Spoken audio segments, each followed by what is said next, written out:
Hey everyone, Fit back from a small little hiatus. Work got me a bit busy here. Due to popular demand, we're going to be going over a staff wand healer DPS build today. Fair warning, it is a bit selfish, it is a bit aggressive, and you might end up being the tank, the healer, and the DPS all at the same time. So I've designed this build to work in solo overworld farming, farming in groups in abyss dungeons, doing regular dungeons, and doing field bosses or arc bosses, world bosses, etc. The only thing this build can't do, and I wouldn't recommend it, is taking it into PvP. It lacks some of the utility skills and some of the utility passives that you would need for PvP. We're going to go over the passives real quick because there is a mistranslation and a misunderstanding by wand users on how one of the key passives for this build works. So that passive is Vampiric Contract. If you read it, what it sounds like is that it heals an ally that is closest to your target taking damage that has a curse effect on it. Unfortunately, that's not how it works. The way it works is if you have a curse on an enemy and then you target an ally, that ally is benefiting from the healing. So it can be anyone in your group. It can be, a closest person. It can be the furthest person. Doesn't matter as long as they're within your range. And if you don't have an ally targeted, then you're getting healed by this passive. This passive, combined with the burn weaken effects this build has and high direct damage, you can actually keep a single target or a single ally topped off nearly the entire fight and never actually have to target heal them whatsoever unless they're taking some insane bursts amount of damage. There is a passive that you can swap around to increase your damage if you choose to, and that'll be Forbidden Sanctuary over Flame Condensation. If you run Forbidden Sanctuary, it will increase your skill damage at the cost of mana efficiency, meaning that your skills will cost the X percentage of mana, 15% in this case, more than what they normally cost. So if you're having mana problems, then I would recommend just running Flame Condensation.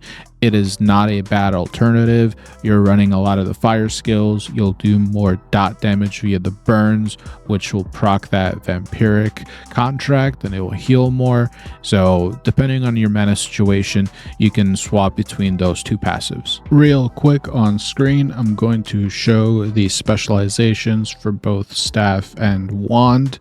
The one I want to point out specifically is on the wand, and that'll be Clay's Salvation, the weaken removal specialization. This will be your only form of weaken removal in the game currently for staff wand. We may get more later in the game via equipment, but this is your only option of getting a cleanse. Jumping over to the staff specialization, this one is more preference. It is going to be between Ice Spear Bombardment and the Hellfire Rain. Again, like I said, this is preference. If you don't mind sitting there and channeling Hellfire Rain, you can definitely grab that over the Ice Spear Bombardment, but some fights may not allow you to, and the boss could move out of that circle, so I usually stick with Ice Spear Bombardment instead. Jumping over to the active side of this build, unfortunately, unlike the wand and bow version, this build does lack high cleanse utility. You only have one cleanse and you do have to specialize in it. So if you're running dungeons like, let's say, the slaughter dungeon with the chimera, you do have to time it properly, and it is a high cooldown, so you can't spam it and then you won't have it for when you need it. So just keep that in mind. Now for these active skills, I do have a floater skill, and that'll be the last skill. I currently have that slotted as the inner peace ability to regen mana because of how high damage this build is. If you don't need to heal as much, or if you are optimal with your targeting and let your vampire contract heal your party members and aren't actually using your heals as much, you will be rotating through your damage skills so often that you will start to run out of mana fairly quickly. So it's nice to have if stuff doesn't die in time. If you don't need the mana, you can swap this out for multiple other abilities depending on the situation. Sometimes I will go with the pull ability. Other times I will do the ice block, the icebound tomb. That'll help with some CC situations where you need to stun a target, like in the Butcher's Canyon fights. Or if you don't need any kind of utility, you can slot in another damaging skill, and usually the one to slot in here will be Chain Lightning. As far as stat priority goes, I would honestly prioritize cooldown reduction and mana regen, and then also if you can get some mana cost efficiency on some of your gear, that will be helpful as well. The AoE heal on Wanda doubles as your cleanse has a fairly long cooldown, so do some of the staff abilities, so being able to reduce that is extremely helpful. Also reducing their cost is helpful as well. On screen I'll also have the mastery loadout for both staff and wand. Unfortunately the mastery points are kind of not locked in, but these don't change from loadout to loadout. So if you're running multiple staff builds or multiple wand builds and you don't want to change them around, it won't make or break this build in PvE. So you can choose kind of what best suits your overall builds for the loadouts you have. All right, so rotation and skill priority. Now, there is one, it isn't too bad, it's fairly straightforward. Your priority should be to always have Touch of Despair on the enemy target. This will enable you to proc Vampire Contract, and if you don't have a curse on the target, which Touch of Despair is doing, then your Vampiric Contract won't work and you'll have two dead abilities that do nothing. So you always want to have Touch of Despair on the target you're fighting. Secondly is high focus. You want to have high focus running at all times. This reduces your cooldown speeds and also increases your movement speed.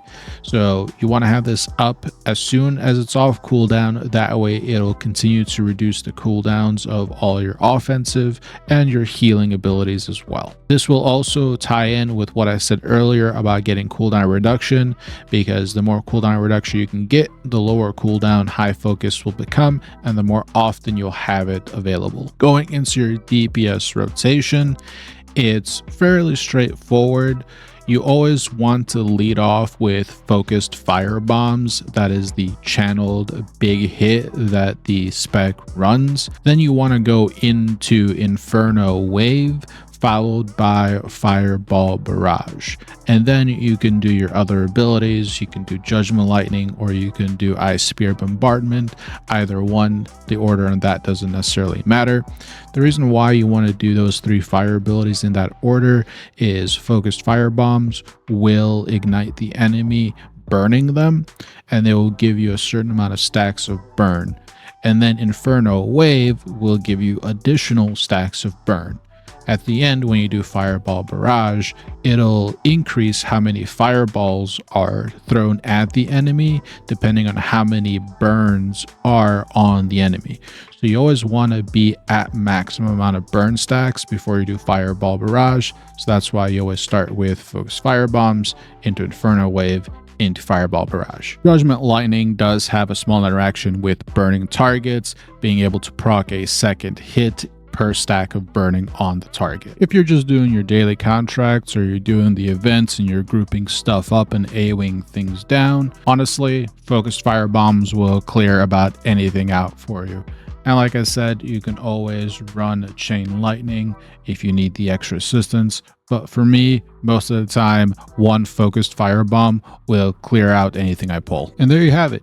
a DPS healer build using wand staff. This is my personal go-to build if I'm not running my glass cannon turret staff bow build. Let me know if you guys are trying it out. Let me know if there's areas I need to improve on the build. Go ahead and leave that in the comments below. If you did enjoy it, go ahead and leave the video a like. Don't forget to subscribe to the channel.